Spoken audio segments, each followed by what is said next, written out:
everybody! You might remember Natalie. She's the costumer that we had on Coffee with Allie.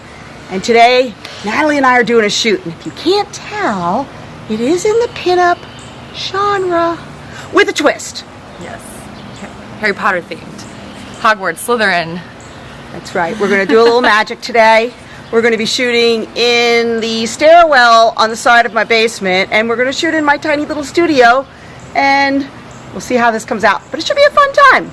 So I hope you enjoy.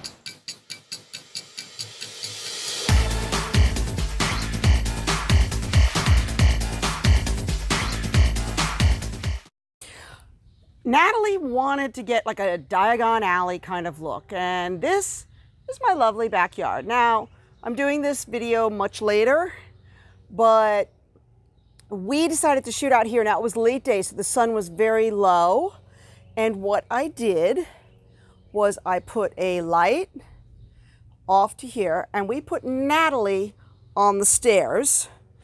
I used more of a telephoto lens, I think around, I used my 70 to 105, and I shot her from this angle, sometimes got lower, and I sometimes shot her from this angle.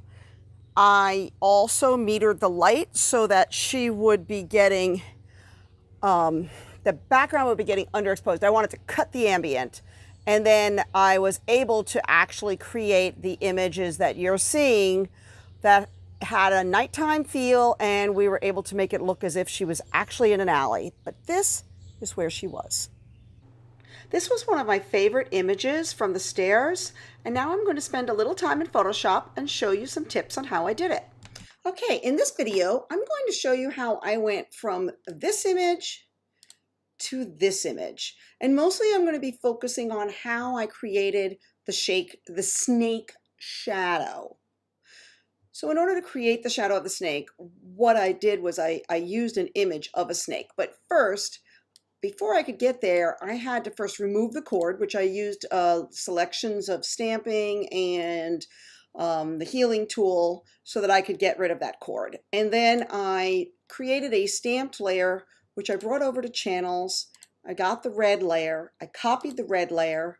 I brought the red layer over, and I changed it to soft light, which gave me all this contrast. And then I used a layer mask with a black brush, and I removed it right here from the wand just to give the wand a better, like, it was gone. And I could show you real fast. I'll disable the layer mask. See, the wand was just gone after I added the contrast, so I just masked that off. So here's my snake. So how did I get him here? Is I've added another layer here so that I can create another snake. And I have these stock images of these snakes. So I'm going to hit L for lasso, and I grab a random snake. I liked this guy, and Command J puts him on his own layer, and now I'm going to disable the layer behind him. So the first thing I did was a Command T, and I flipped him horizontal because that's the direction I wanted him to be in. And then Enter gets you out of transform. The next thing we need to do is a Command I, because I want to turn the snake black. But what we've got is this issue here where this is all this muddy color. So what I'm going to do is go to Image, Adjustments, and Levels. And I'm going to tell Photoshop that this muddy color is actually white. And I'm doing that by grabbing the white picker and telling it this is white. And now I want to get a good contrast. I'm going to grab the black one. I'm going to pick one of these lines, and I'm going to tell it this is black. And now I have a nice solid black and white image, which is what I need. And I really just need the outline. So now what I want to do is get rid of all of the white that surrounds it. And I don't normally use the magic wand, but this is a great time for it. So I'm going to click the magic wand, and I'm going to make sure that contiguous is set. And what that means, it's not going to grab anything inside the snake. It's only going to grab the external parts.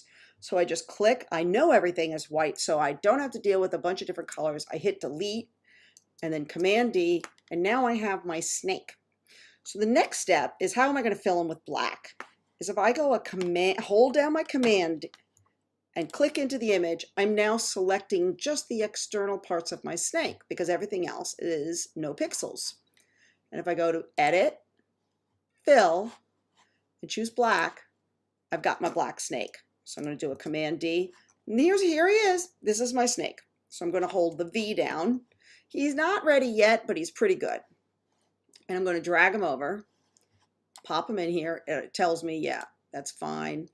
And now I'm going to say, okay, he looks like he'd be good about there. And I'm going to do a Command T. He's not quite big enough for me, so I'm going to make him a little bigger and kind of rotate him around a little bit.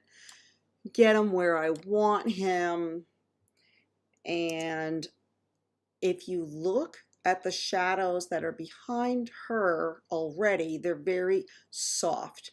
So Mr. Snake has a very sharp outline. So I'm going to go to Filter, Blur, Gaussian Blur. I'm going to kind of look at the edges of the snake, and I'm going to kind of blur them till he gets to be pretty close to the other shadows. And this is getting me that shadow believability. And I don't want to go so blurry that I start losing like his sneakiness. So I think he's pretty good there. The other thing is that you'll notice that on the natural shadows, if I remove Mr. Snake, you can see the brick through. So what I don't want my snake at full opacity. So I'm going to just kind of pull him down until that's way too low and get him to kind of match the other shadows. So there he's pretty good. I can see my brick through there. And that's it. That's really it for the snake. And because of the other images kind of work with my first snake, I'm going to enable that snake, who I clearly made much larger. But that's the technique. And now once I had the snake, I wanted to get some good color, and I wanted to go Slytherin color. So I added a green, solid green layer, and I changed it to, if you look at the blend mode, soft light. But I also found that, and I'm going to just say, this is something that I found is really helpful. So if you see, it was all kinds of green here. So what I decided I wanted the shadows to hold most of the green, and I wanted her coloring to be more natural. And so you can see here that I have a wrong button. I have a pretty detailed layer mask. So in order to get a layered mask that detailed, I am certainly not going to mask it. And the way I got to looking at it was hold down Option and click on the layer mask, and it shows me. So everything that's white, which is where our shadow areas are, is what's showing the green technique, and everything that's black is hiding it. So how did I do this? Is I clicked on my layer mask, and I went to Image, and then clicked on Apply Image. And you can see right now, it just really ruined it. And if you hit Invert, now we're getting that look again. So basically what this is doing is it's applying a black and white image onto my mask, and it's very detailed because it's based off of the image. It's also, if I hit Invert, I'm making the blacks white and the whites black, and that gave me the look I like. So the next thing I did was some dodging and burning, and here's where I darkened like some of the edges. I also brought much more light into the wand because I really wanted her wand to not get lost. And then I didn't like that these stairs were a distraction, so I darkened those down. And that brings you to the final image. So that was that on creating the snake shadow and color toning this to a nice Slytherin green.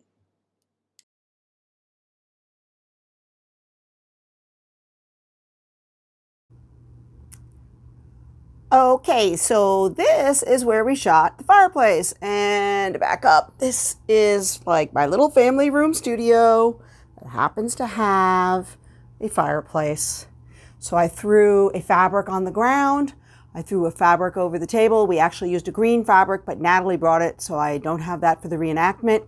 I used one Elinchrom strip box light, and in the fireplace I threw a speed light that was gelled with a bright green gel. And I moved the strip box to follow whatever direction her face was going. I shot it fairly low most of the shots, and that was it. Very simple. 2 lights. In this image, it's straight out of camera, and it's shot in front of the fireplace with the green gel. I finished it up in Photoshop using some magical elements, and I replaced the bricks with stones to give a castle look. And here you can see the green gel that's in the fireplace, and I decided to make it a little bit more Slytherin by adding flaming snakes and flaming green fire into the fireplace. It was a pretty simple edit. I want to thank you for joining me on this photo shoot with Natalie. Here's a few of the final images with some magical touches added. And if you have any questions on the Photoshop or the lighting, please leave them in the comments. Please don't forget to like and subscribe, and I hope to see you again. Thank you.